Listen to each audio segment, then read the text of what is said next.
Hello and welcome. Are you ready to unlock the secrets of financial health? Here's a thought to start us off. While it's commonly believed that higher income automatically equals financial security, a surprising study found that even among those earning over $100,000 annually, nearly 1 in 10 still live paycheck to paycheck. Intriguing, right? In this series, we're diving deep into what it truly means to be financially well. It's not just about the size of your paycheck, but how you manage, grow, and savor your money. From the essentials of an emergency fund to the excitement of discretionary spending, we've got it all covered. And get this, along the way, we'll uncover some eye-opening facts and strategies that might just change your perspective on money. Ever considered how a simple change in your budgeting technique could dramatically boost your savings? Or how a tweak in your investment strategy could mean big bucks in the long run? Stay with us because each chapter is loaded with down-to-earth tips, relatable insights, and fascinating facts. This isn't just about dry numbers. It's about practical, real-world strategies for achieving financial independence and contentment. So, join us on this adventure. Whether you're taking your first steps towards financial literacy or seeking to up your financial game, there's something here for you. And don't skip our final chapter. We've got a surprising twist on what truly makes for financial success. Let's kickstart your journey to financial freedom. Sign 1. Emergency Fund. Hey everyone. Today, we're diving into what it really means to be doing well financially. First up, let's talk about the emergency fund. This is a biggie. You know, I once read that nearly 40% of Americans would struggle to cover a $400 emergency. That's pretty shocking, right? But here's the deal. Having an emergency fund that covers 3 to 6 months of living expenses, that's not just smart, it's essential. Think about it. Life is full of surprises, a job loss, unexpected medical bills, or even your car breaking down. If you've got an emergency fund, you're not just planning for the what-ifs, you're building a safety net that can catch you. And this isn't about being overly cautious, it's about being realistic and prepared. But how do you even start? Well, it's not as daunting as it sounds. Start small. Even saving a little bit from each paycheck can add up over time. And remember, this isn't about stashing cash under your mattress. Look for a high-yield savings account so your money can grow a bit while it sits there. Here's a fun fact. Did you know that if everyone in the US had an emergency fund, it could potentially reduce the need for high-interest payday loans, which are a huge financial burden for many? So, by building your emergency fund, you're not just helping yourself. You're part of a bigger picture of financial wellness. Sign 2. Little to no high-interest debt. Moving on to our second sign you're doing well financially. Carrying little to no high-interest debt. I'm talking about those pesky credit card balances that seem to stick around forever. Did you know that the average credit card interest rate hovers around 16%? That's a lot. But here's the thing. If you're managing to keep your high-interest debt low, or even better, non-existent, you're doing something right. It means you're living within your means and not spending money you don't have.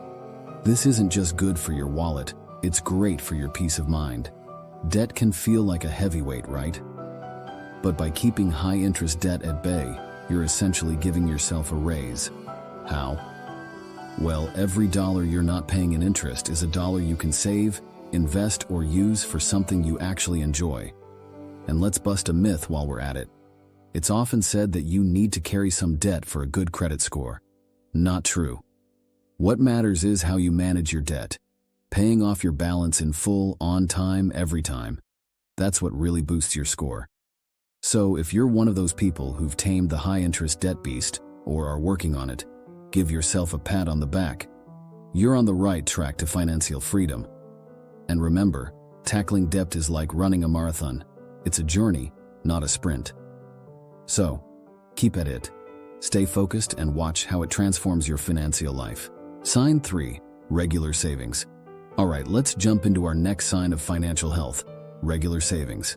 Did you know Warren Buffett once said, "Do not save what is left after spending, but spend what is left after saving"? This guy's one of the richest people in the world, so he might be onto something, right? Here's the deal with regular savings. It's all about paying yourself first.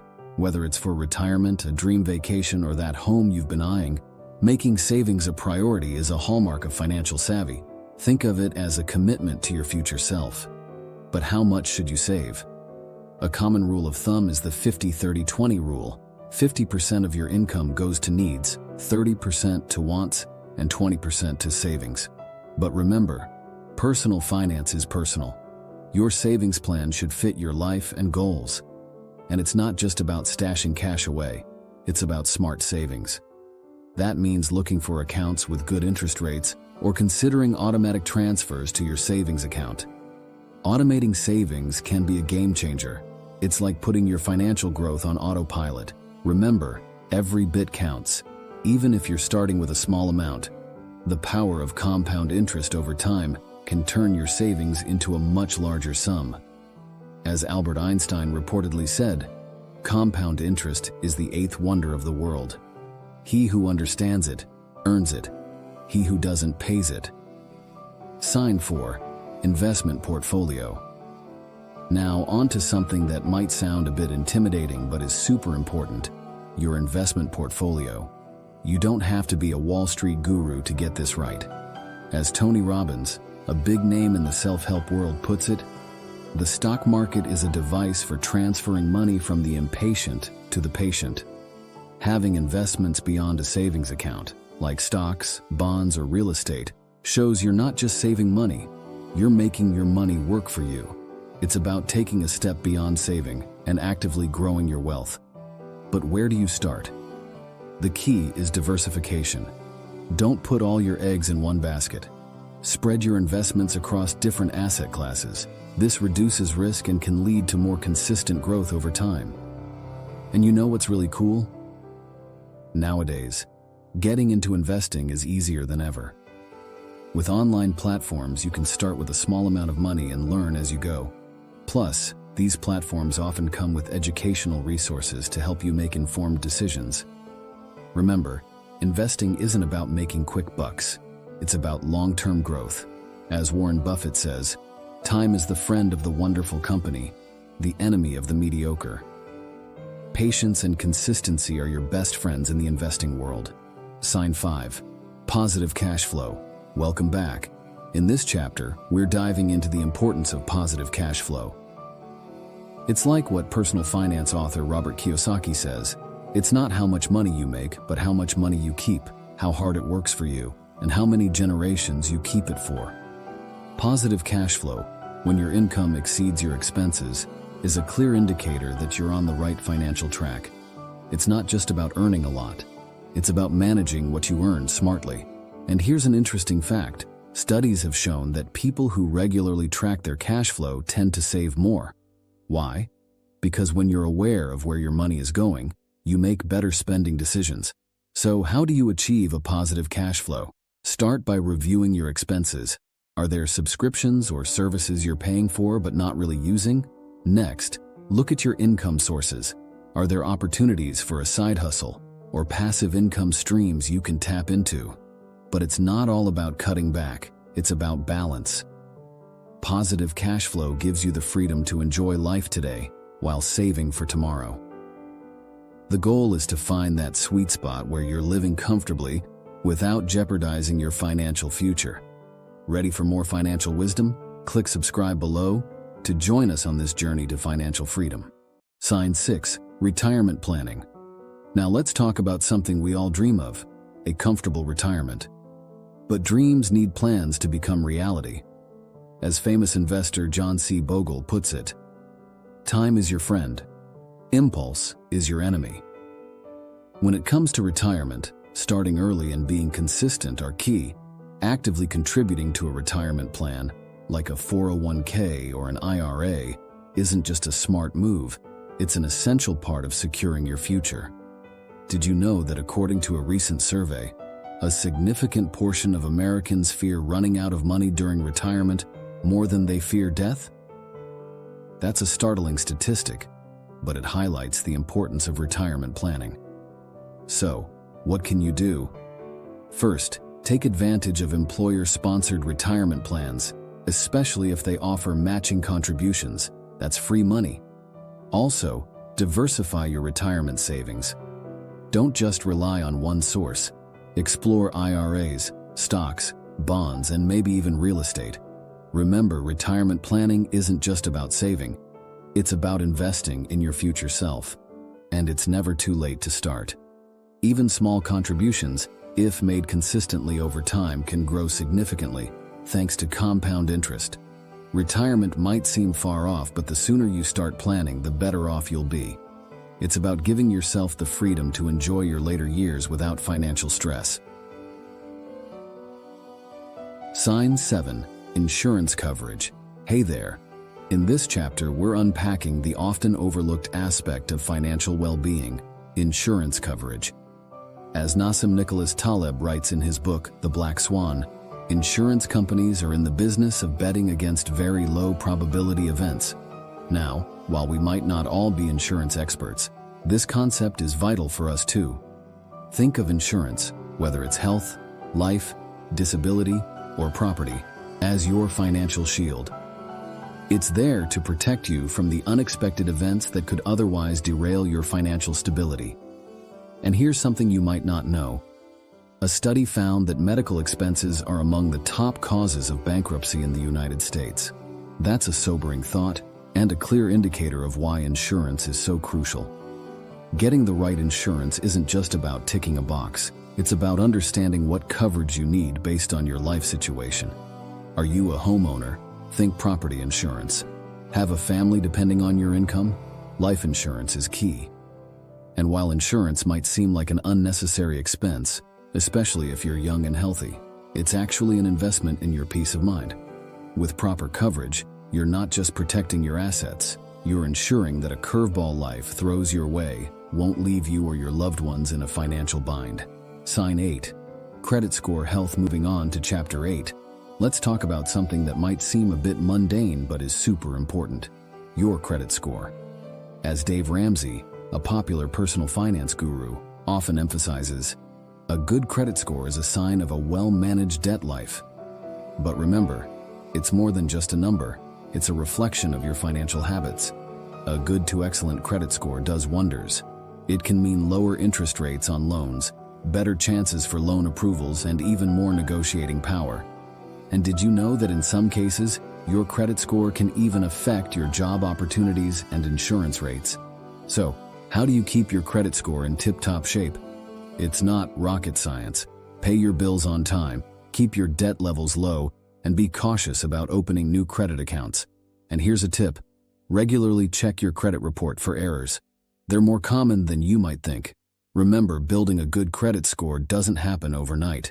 It's about consistent, responsible credit management over time. And while you don't need to obsess over every point, keeping an eye on your credit score is definitely a smart financial move. Sign 9. Financial goals and budgeting. Welcome back. In this chapter, we're focusing on setting financial goals and the art of budgeting. Did you know, according to a survey, less than 1/3 of Americans maintain a household budget?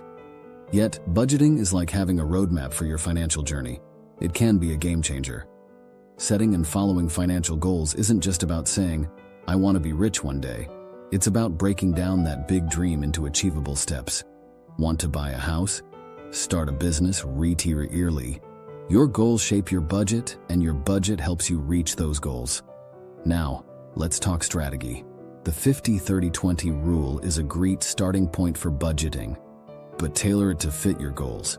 Maybe you need to tweak those percentages to save more aggressively for a down payment on a house or to start your own business. And here's a cool fact. Studies have shown that people who visualize their goals are significantly more likely to achieve them. So, when you're setting your goals, make them as vivid and detailed as possible. It's not just about numbers. It's about the life you want to build. Budgeting can sometimes feel like a chore, but think of it as a tool for empowerment. Every dollar you allocate is a step toward your financial independence. And with so many apps and tools available today, tracking your spending and sticking to your budget is easier than ever. Sign 10. Freedom for discretionary spending. And here we are, at the final chapter, freedom for discretionary spending. It's the ultimate sign you're doing well financially.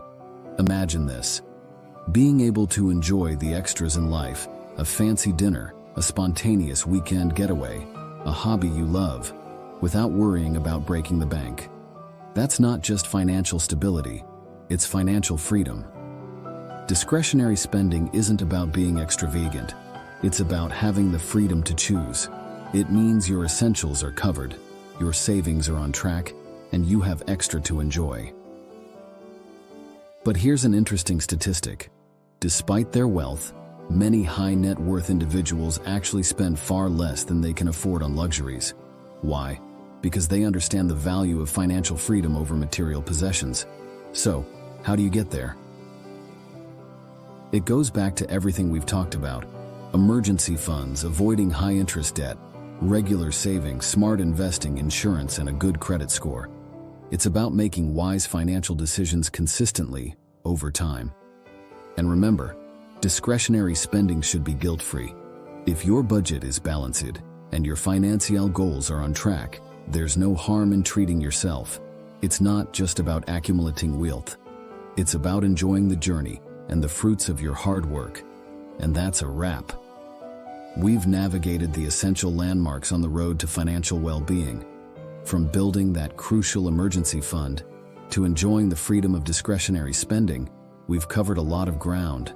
It's been an incredible journey, and I hope you've found some golden nuggets to help you on your path to financial freedom. But now I'm curious. What was your biggest takeaway? Which strategy are you excited to implement first? Drop a comment below. I'd love to hear your thoughts and experiences. Your insights not only inspire us, but help others in our community too. And if you've enjoyed this journey, there's more where that came from. Check out our other videos for more practical tips, inspiring stories, and financial wisdom. Who knows what other secrets you might uncover to elevate your financial game? Remember, financial well-being isn't a destination, it's an ongoing journey.